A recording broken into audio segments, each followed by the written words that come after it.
ले उनको, इसलिए एक तो रेट हमने किया है 3500 रुपये प्रति क्विंटल, ये किया है कुटकी का, और कोदो का है 2500 प्रति क्विंटल। ये सब 250 और 300 रुपये प्रति क्विंटल में बिकते थे। मतलब मैं किराने वाला हूँ इसलिए मुझे मालूम है। और ये एक राज्य सरकार ने बहुत अच्छा काम किया, श्री अन्न फेडरेशन बनाने का निर्णय लिया है। इस श्री अन्न फेडरेशन इस कोदो कुटकी को मार्केटिंग करेगी, इसका वैल्यू एडिशन के लिए काम करेगी, और हमारे आदिवासी भाई, ज़्यादातर आदिवासी इसको खेती करते हैं, उसकी उनको सही मूल्य मिले, इसके लिए एक श्री अन्न फेडरेशन हमने बनाया है, और उसको 80 करोड़ रुपए की राशि बिना ब्याज के सरकार ने दी है अभी, कि आप इसके प्रमोशन के लिए, इसके मार्केटिंग के लिए, इसके वैल्यू एडिशन के लिए जो करना है वो आप करिए। तो एक बहुत बड़ा लाभ हमारे वो आदिवासी बंधु जो कोदो कुटकी बेचते थे उनको देने का काम हमारी सरकार ने किया है।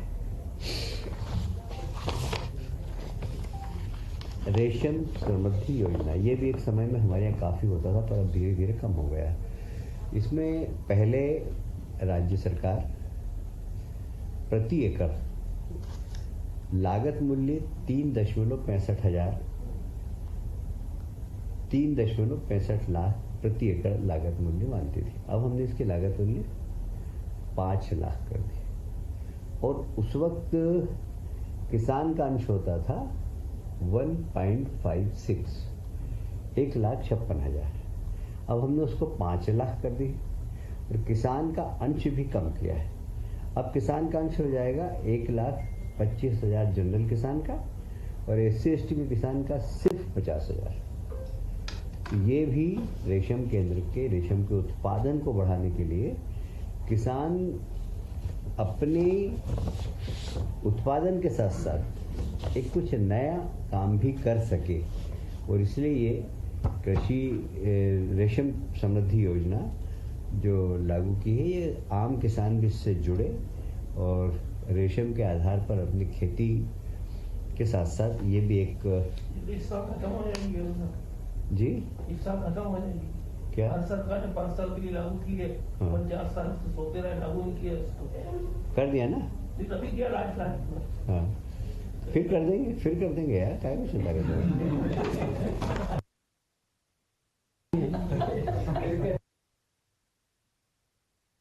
भारत सरकार ने सूक्ष्म लघु और मध्यम उद्योग जो MSME है, वो कोविड के वक्त तो बहुत संकट में आ गई थी, और आपको याद है प्रधानमंत्री जी ने MSME को बढ़ावा देने के लिए अलग से बैंक लोन,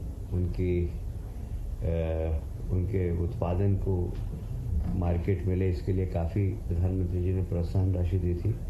अभी भी रैंप योजना के अंतर्गत अभी हमें 105 करोड़ रुपया, सिर्फ इसके अंदर वही होना है कि कैसे उनके क्वालिटी सुधरे, उनको मार्केट मिले, और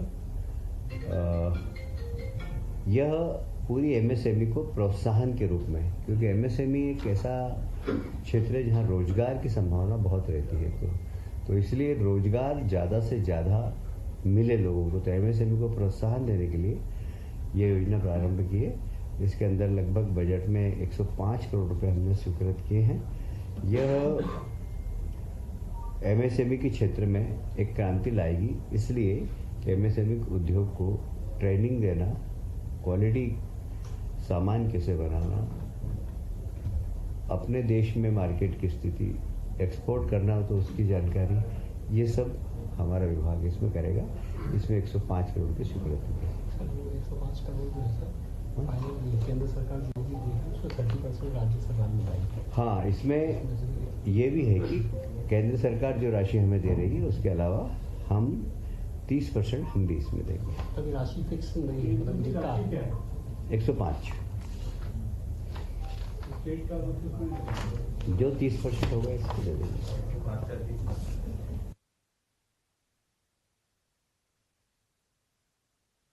आपको याद होगा हमारे एक विधायक थे,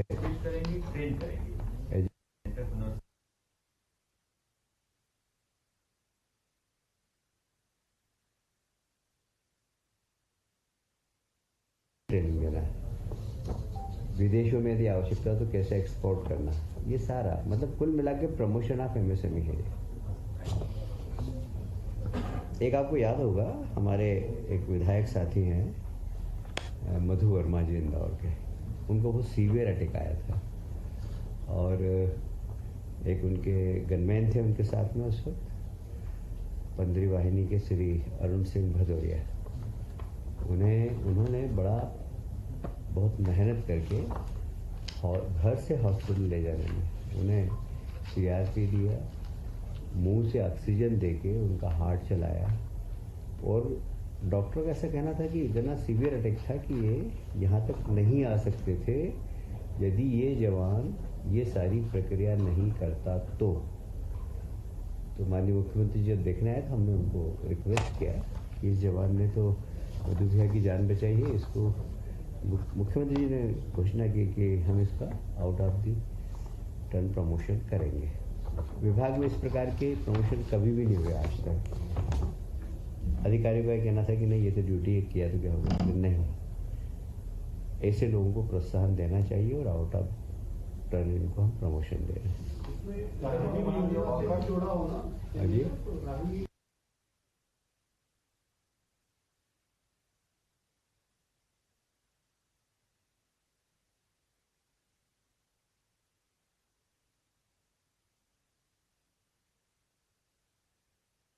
काफ़ी दिनों से मांग थी कि पेंशनरों को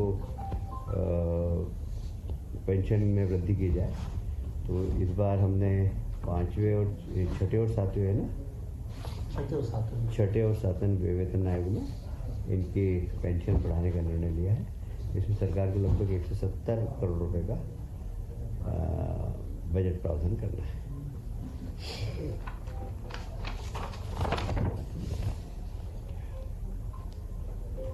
देखिए बहुत महत्वपूर्ण आज निर्णय और हुआ है, सरदार पटेल कोचिंग प्रशिक्षण योजना। ये साधारणतः अल्पसंख्यक और SC ST और पिछड़े वर्ग के हमारे नौजवानों के लिए है। इसमें काफ़ी दिनों से एक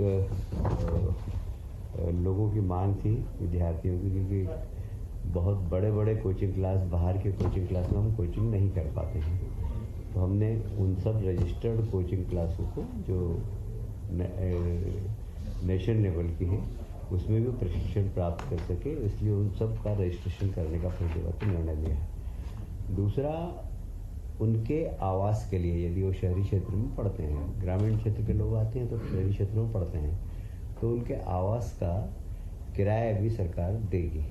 तो 1000 रुपये उसके लिए भी हमने प्रावधान किया है कि वे प्रशिक्षण प्राप्त करें किसी भी प्रकार की प्रतियोगी परीक्षा के लिए, तो वे अगर शहर में आकर रहना चाहें तो रहने के लिए सरकार उनको 1000 रुपया प्रति माह देगी। ये लगभग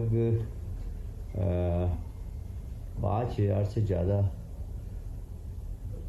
युवा यहाँ पर इसमें अभी तक हमारा अनुमान है कि नहीं, वो इससे ज़्यादा भी हो सकते हैं।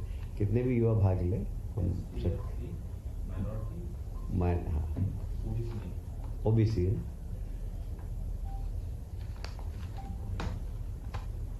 आज की सत्यनारायण की कथा समाप्त है।